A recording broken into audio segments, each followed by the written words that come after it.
no matter what. I am feeling great.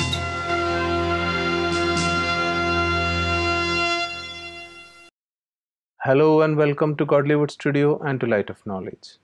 Dear friends, godly knowledge is so vast and beautiful, but we need to take time to study and realize those points for ourselves. Today also we continue with the discussion on God and His creation with Rupa Benji. Benji, welcome to the show once again. Thank you. God and His creation. There has been many concepts in all our scriptures and many seers has given their own views on this topic. Yet it remains a very confused topic. So let us start with who God is, what is His form, and what are His attributes. We have our own way of imagination so far, and therefore the confusion is still existing because the thing which is not accurately understood, we should have little flexibility to understand many other aspects also. But what happens, whatever the belief I hold on, I hold so deeply that even the other part of the truth, when it comes in front of me, this what I am holding from many years, I don't allow it to go so that the truth comes to me. So this is the way the present society, we are all facing this problem, set of belief, whatever they are having in their mind from years after year, generation after generation, it has been continuing. Though it is right or wrong, that is another question.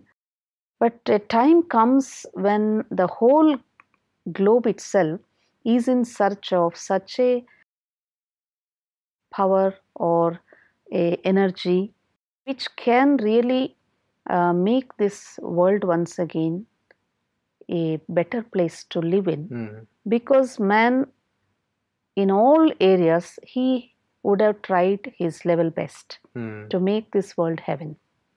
Benji, you talked about holding on to a belief for a long time, maybe a wrong belief. Suppose I have a belief, I believe in something, but I feel it is the truth. Is there any way that I can understand if it is wrong? What is the criterion? How do I get to know that that which I hold on to is wrong? For that, we need to have a mirror of knowledge in front of us. The knowledge which is being imparted or revealed by the Supreme alone. Unless and until He descends to this world and reveals His own truth. Till that time, every individual would have explained that this may be, he is like that. For example, a small child asks some query to a parent, a mother or father. In order to make the child's curiosity quiet, I can give any example and say, oh, this is what you should believe. Okay. An innocent mind accepts because my father has told, my mother has told. Which need not necessarily be the truth also. Yeah, because the child is not having an analytical mind. But the same child, when it develops, grows up and comes to a state of maturity, then the child may get a thought, what my mother told in my childhood, is it really truth or is it just an instant answer to which made my mind calm? This happens to all human beings now.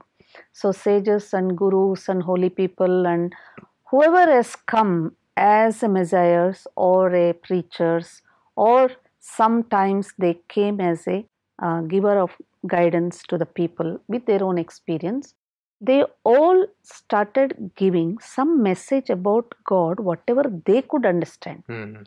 But still there is a space where I can think what is right. And the belief in two ways. You see, a layman can believe and say, okay, this may be the God, but I feel this is truth and I put all my devotion towards that belief system and I am happy. Need not worry about what is fact or not. But I have a belief in God, that's enough. This is one way of belief. But for an analytical minded person, and also it is very essential to know Him as He is, so that I can follow his path as he says. But here, Benji, I have another question. You just said about analytical mind. Do we need to have an analytical mind to understand God? As we have heard that God is the intellect of the intellectuals. And looking at Him in that way, is it good to have just an accepting mind or an analytical mind to know God? When I recognize him, how he is descended and how he is imparting his knowledge, then just accepting is more than enough. Before that, see what happens in this age of Kali Yuga right now, which we name as Kali Yuga, where lot of religion and irreligiousness both are taking place. On the name of religion also, there are so many religious activities taking place. On the name of God, so many demigods and other gods are existing. It is very difficult a person like me to understand which is right and which is wrong, whom to believe, whom not to believe. Then I have to use my analytical mind so that I will not deceive myself. Somebody will not deceive me. And I am having a very good aspiration to reach that supreme bliss, the being of power or Almighty. And here in that path, I should not get trapped with somebody's selfishness or somebody's any kind of trivial motive which will deceive my life and which will not allow me to reach that goal. And there are so many incidents nowadays it is happening. So at that time we need to be very careful. First of all, we should understand with a proper teacher or a proper messenger who can guide me or teach me what is the reality about God.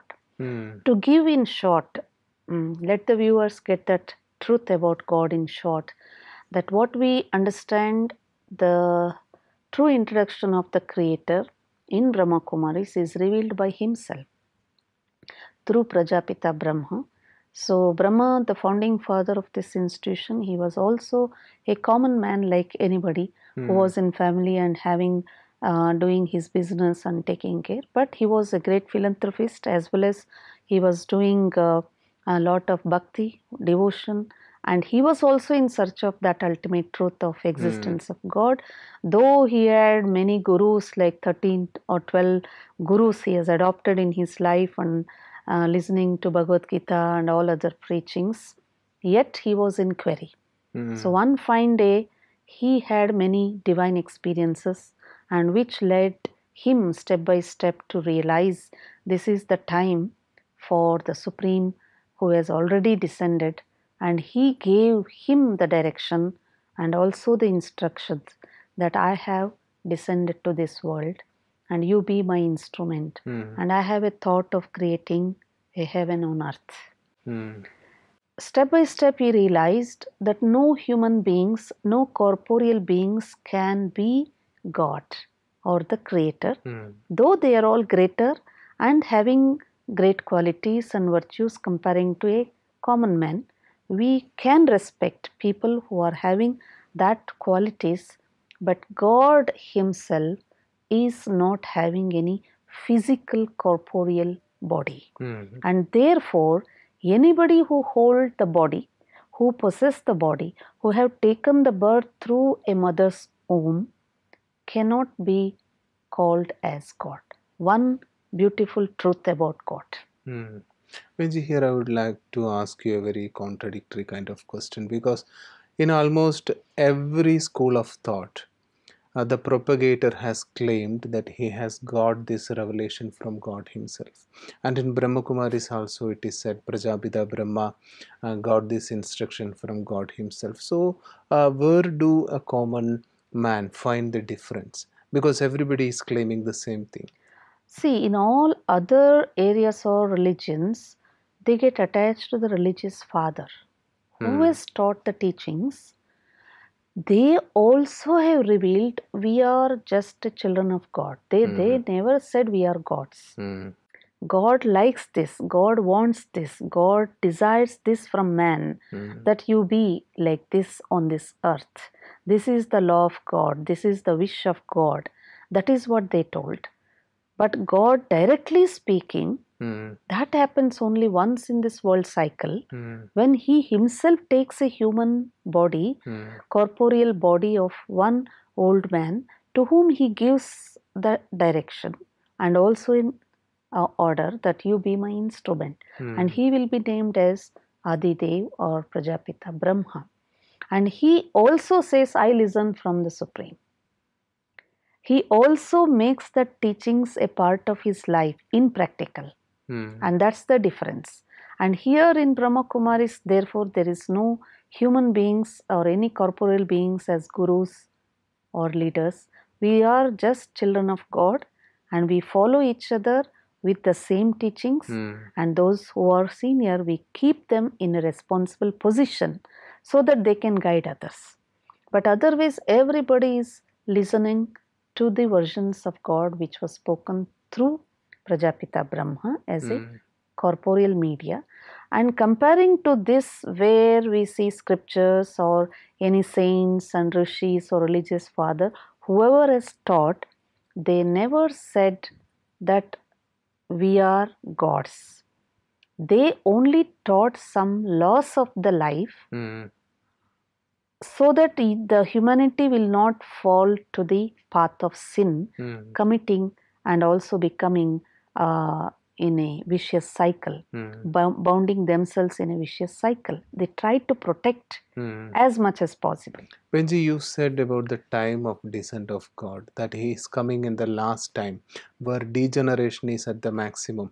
But we have heard in many scriptures that whenever there is a downfall, He comes and does something and then go back. So how can we compare these two things? See, downfall or total degradation, there are people knowing the present total degradation in values in the society, but still they don't believe it's so. More than the present situation of degradation, what else we can expect as degradation? Where man has lost his purity, man has lost his character, and humanity is moving towards destruction so fast, and whatever they are doing for construction turning into negative side because of the so much of pollution. So this cycle, which we call it as world cycle, begins from the golden era.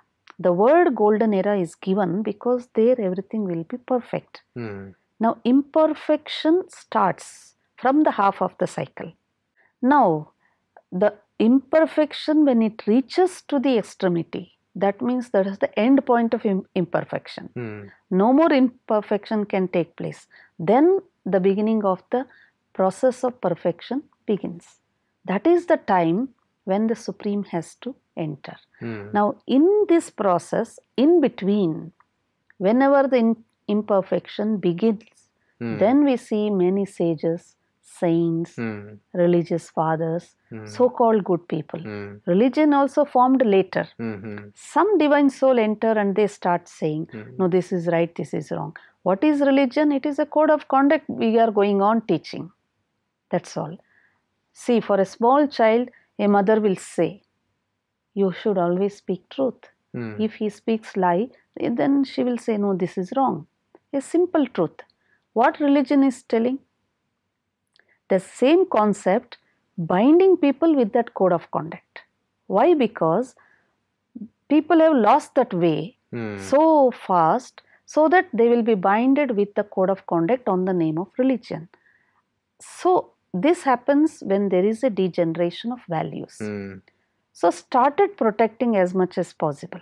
But still the cycle has to complete one round. And therefore, as the process continues, the time comes, in spite of having all teachings, in spite of having all the good methods, man is not having strength to follow. It is not that man doesn't know what is right and wrong. What is happening at the end of this cycle is everybody becomes so weak, so powerless, and occupied with so much of impurity that he cannot come out of it, or knowingly he does so many mistakes, knowingly he commits sins, knowingly he commits so many adverse actions, which is making a misery or sorrow to each other. That is the time God also teaches again the laws of the life, but along with that, what He does is He gives power. So, taking that power is the method of meditation which He Himself teaches. Benji, I think there is still more to be explored about God and His time of descent to His earth. I have many questions in mind, but since it is the time for our questions from the public, we directly move on to this. Dear friends, there is much to discuss about godly knowledge, and in the coming episodes, we will find time to do this and keep along with us in this journey. Today, it is time for us to look into the question from the public, question of the day.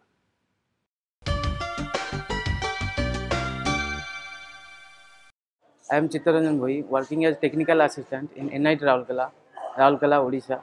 I want to live a spiritual lifestyle, but my family pressurized me to get married. What to do? Benji, that's quite an interesting question because he is thinking a little bit different from the world. And we have heard that Shankaracharya tricked his mother in such a way that he escaped from marriage. And it is a similar problem here. So, what would you advise?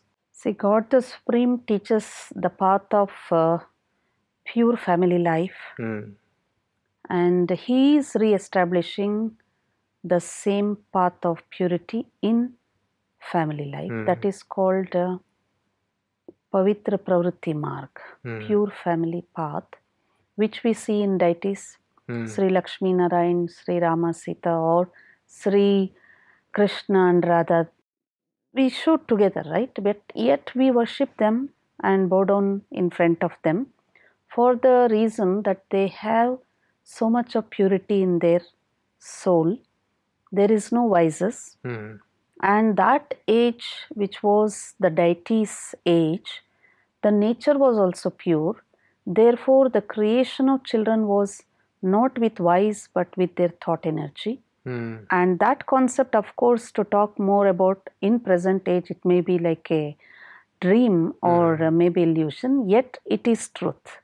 People may understand later after some time, but God creating the world by introducing a pure family path by soul conscious state of mind, and therefore He is not advising not to be in family path, but He is showing the path how to be in family path, being in family not to get indulged in vices, not to become prey to the vicious cycle, so that you can remain pure, yet you can take care of all your activities and have the soul relations with each other, and that gives you more happiness and peace in But family. Benji, coming to the practical side of the question, what you're saying is applicable to those who are already married, because here he is about to take up a spiritual way of life and being pressurized by the family to marry.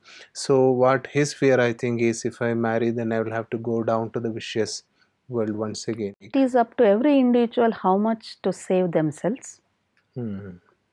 Apart from that, it is their willpower and also a clear knowledge, understanding in them how to move on. Already those who are in family path, for them also God is advising and teaching them, showing a very simple way how they can still be in family and yet take care of all the activities and remain more and more pure and having all divine qualities.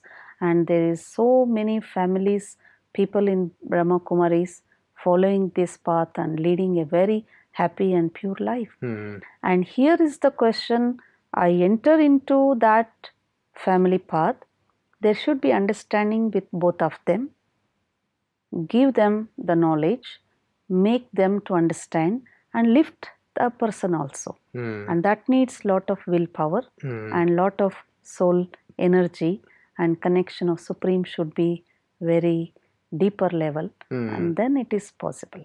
You are giving all the choices in front and let the person decide for himself, because unless I have clarity in my mind as to where my life is going, then maybe no advice will be applicable in the case. I think he will have to think for himself even if he is going into a married life. And it's more about personal life, is it not? See, family is forcing, somebody is forcing. It's okay. What they are telling is their view. But what I want to do is my pure choice. And I think if I take that decision, strong decision, then I think later family members also will realize that of course he has taken a good path of life. Maybe I think that question is clearly answered, because it is really a personal choice. If I want to remain pure and lead a godly life, I think there should be determination to move forward. And those who are opposing right now may be coming to our side later when they realize that what you have taken is a right decision. And so it is all about personal decision. So now let us move on to the last session of this episode, that is the attitude, virtue and reflection part. Benji, what is today's attitude and today's virtue?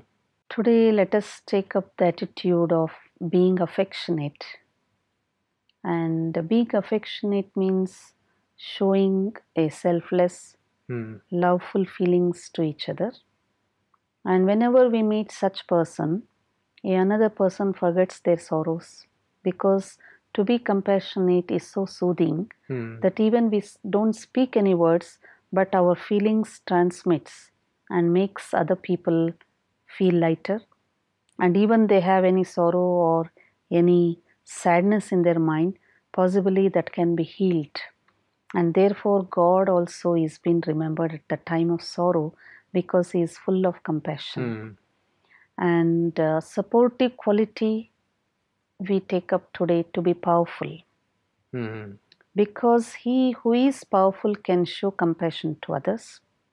God the Almighty is also all powerful, so he always shows compassion to each and every individual. So this is the virtue that we also can adopt in our life. Benji, to be powerful, all of us want to be powerful. Is there a way so that I can make myself powerful? Yes, is there a proven method so or something? As we discussed in this episode, we human beings have become very weak now because of the impurities which have come in the form of vices. And even though we know the truth, we are not able to practice. That's why people appreciate how everything is very nice, but I cannot do it. So here God Almighty teaches a method of connecting our mind to Him to draw the power. Since He is incorporeal, He is a point of light. The name, of course, with love we can say anything, but here Shiva is the symbolic and significant name, the benefactor. And he is incorporeal, therefore we have to meet him being in our incorporeal state.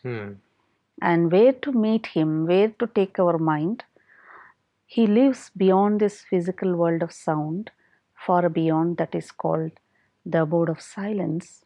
And therefore we have to maintain inner silence, the silent mind, to communicate with him, to connect our mind to him. And the moment there is communication, that means I, through my mind energy, can connect my mind, then immediately you can feel the rays of energy flowing, and the result of that, you feel you are very powerful. The meaning of powerfulness is what you want, you can do it. And the transformation begins. To be powerful is a dream all of us want to achieve.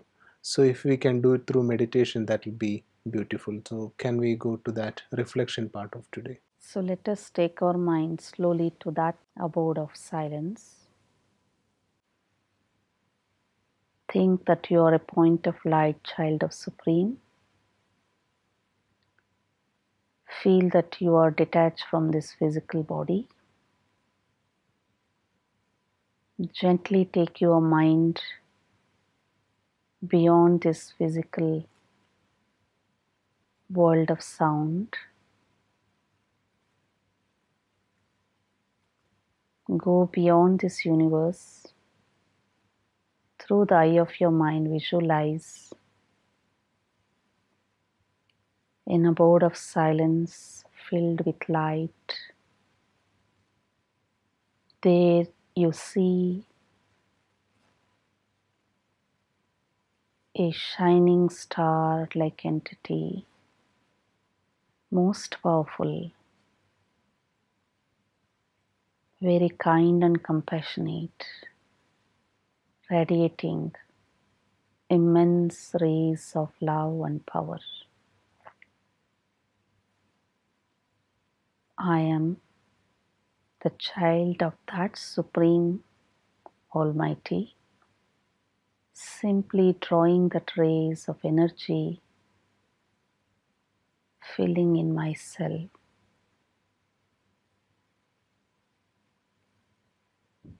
and feeling I'm becoming strong. I'm surrounded with the waves of light, waves of power and peace. Hold these feelings for a few seconds and gently allow your mind to come back slowly to the world of sound. Get seated in the center of your forehead. See that your body becomes quiet and calm. Your mind is more peaceful and feeling more powerful. Om Shanti. Thanks a lot, Benji. As usual, that was a very powerful session of meditation, even if it was short. I think every day we should take even short sessions of meditation like this on our own, so that we can feel this power and move on in our life with so much happiness and clarity. Thanks to you once again. Thank you. So, dear friends, today it was a wonderful journey as usual. Keep along with us in this journey, and we will discover new treasures and new gems of knowledge as every day passes by. And any queries, any suggestion, please feel free to email us or call us in our number. And until we meet in the next episode, it is a goodbye from all of us in the studio.